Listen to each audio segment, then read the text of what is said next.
Assalamualaikum warahmatullahi wabarakatuh. Bertemu kembali di perkuliahan hari ini dengan Pak Aktov, mata kuliah Administrasi Bisnis. Baik, pada pertemuan ke-10 ini kita akan membahas administrasi perkantoran. Ruang lingkup administrasi perkantoran. Administrasi perkantoran dalam arti sempit adalah semua kegiatan yang bersifat teknis ketatausahaan dari suatu perkantoran yang mempunyai peranan penting dalam pelayanan terhadap pelaksanaan pekerjaan operatif, penyediaan keterangan bagi pimpinan, dan juga membantu dalam kelancaran perkembangan organisasi. Sedangkan dalam arti luas, bahwa administrasi perkantoran adalah kegiatan yang mendukung pelaksanaan kebijakan organisasi mulai dari struktur lini, middle, hingga level top. Tidak terbinanya administrasi perkantoran yang berakibat tidak tertibnya pekerjaan ketatausahaan yang akan menghambat kelancaran pelaksanaan pekerjaan operatif, menghambat pengambilan kebijakan atau keputusan oleh pimpinan, dan akan menghambat perkembangan dan kemajuan organisasi. Dalam instansi pemerintah, bahwa semua bagian yang berhubungan dengan kegiatan administratif dilaksanakan oleh bagian sekretariat. Sedangkan untuk organisasi bisnis, kegiatan yang berhubungan dengan administrasian dapat dilakukan oleh front office, middle office, maupun pada back office. Fungsi administrasi menurut Quibel dalam Haryadi 2009 bahwa ada 5 jenis fungsi administrasi, pendukung administrasi dalam perkantoran, yaitu pertama adalah fungsi rutin yang mencakup pengarsipan dan pengadaan. Yang kedua adalah fungsi teknis yang membutuhkan pendapat, keputusan, dan keterampilan. Yang ketiga adalah fungsi analis, membutuhkan pemikiran kreatif dan kritis. Yang keempat adalah fungsi interpersonal yang membutuhkan penilaian analisis dalam decision maker. Yang kelima adalah fungsi manajerial yang membutuhkan POAC. POAC itu apa? POAC itu adalah planning, updating, organizing, dan controlling yang merupakan fungsi daripada manajemen.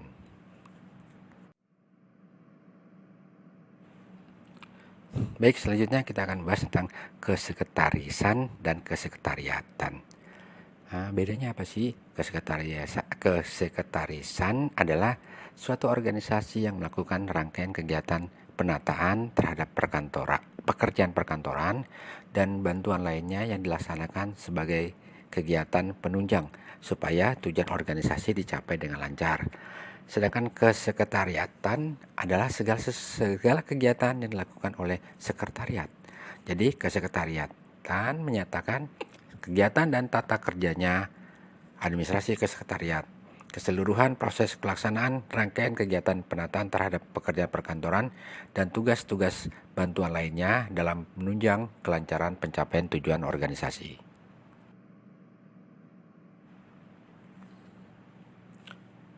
Ruang lingkup tugas dan fungsi sekretariat. Ruang lingkupnya adalah pertama, menyelenggarakan pembinaan ketatausahaan khususnya yang berhubungan dengan surat menyurat yang meliputi perbuatan, penerimaan, pengolahan, dan penyimpanan. Yang kedua adalah menyelenggarakan tata hubungan baik secara intern maupun secara ekstern. Yang ketiga adalah menyelenggarakan kepanitiaan rapat. Yang keempat, menyelenggarakan kegiatan yang sifatnya rahasia. Yang kelima, menyelenggarakan pengaturan penerimaan tamu atau pengunjung. Yang keenam, menyelenggarakan tugas bantuan lain yang bersifat menunjang pelaksanaan tugas pokok dan menyediakan fasilitas, terutama untuk mengkoordinasikan pelaksanaan tugas pokok organisasi.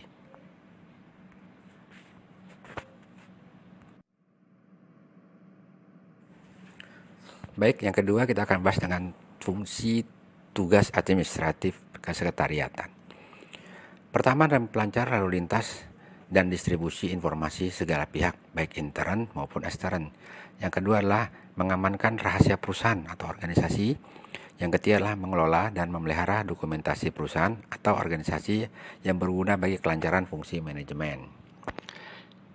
Yang ketiga adalah fungsi daripada kesekretarian. Adalah pertama, mengadakan pencatatan dari segala kegiatan manajemen. Yang kedua adalah sebagai alat pelaksana pusat ketatausahaan, yang ketiga adalah sebagai alat komunikasi organisasi perusahaan, dan yang terakhir adalah sebagai pusat dokumentasi. Fungsi dan tugas administrasi office. Front office adalah posisi yang langsung melayani stakeholder unit kerja. Posisi ini adalah ujung tombak unit kerja dalam memberikan kepuasan kepada stakeholders. Contoh dari posisi ini adalah petugas loket di KPPN, petugas pelayanan terpadu di KPP, petugas penerimaan dokumen di KPBC, dan sebagainya.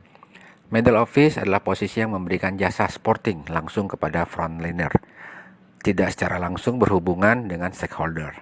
Contohnya dari posisi ini adalah petugas penguji SPM di KPPN, pemeriksa pajak di KPP, pemeriksa dokumen dan pemeriksa barang di KPBC, serta pembuat kebijakan dan aturan di kantor pusat. Back office adalah posisi yang memberikan jasa administrasi, pencatatan, sistem informasi atau rumah tangga dalam rangka mendukung front dan middle. Contoh dari posisi ini adalah petugas tata usaha, petugas data entry, petugas rumah tangga, dan sebagainya. Selain itu, administrasi office dapat juga bertindak sebagai pertama, sebagai pusat saraf administrasi dan perencanaan kebijakan. Kedua, sebagai perantara atau penghubung satu pabrik dengan pemasok bahan yang dibutuhkan. Yang ketiga, sebagai tempat penyelesaian persoalan. Yang keempat, sebagai koordinator. Dan terakhir, sebagai penghubung dengan masyarakat. Tugas dan fungsi khusus daripada front office. Pertama adalah sebagai penerima tamu. Kedua adalah sebagai customer relation office. Dan ketiga sebagai komunikator. Yang harus dilakukan oleh petugas front office adalah pertama, cara melayani tamu. Kedua, telepon masuk. Ketiga, etiket pelayanan. Keempat, manfaat etiket pelayanan. Kelima, kualitas pelayanan. Keenam, kesan pertama dalam pelayanan. Ketujuh, macam-macam tamu dan bagaimana menghadapinya. Kedelapan, tamu marah atau kecewa. Baik, karena waktunya sudah selesai dan materi sudah selesai untuk pertemuan hari ini.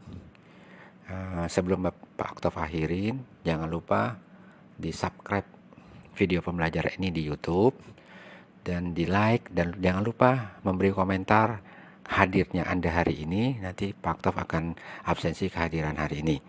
Selain itu juga Pak Oktav sudah membuatkan pertanyaan yang sudah diupload di Google Classroom. Silakan menjawab pertanyaan tersebut dan diupload kembali sebagai tanda keabsenan Anda hari ini. Jadi ada dua absennya. Pertama, absen kehadiran menonton video di YouTube, dan kedua, menjawab pertanyaan. Sampai bertemu lagi minggu depan. Assalamualaikum warahmatullahi wabarakatuh.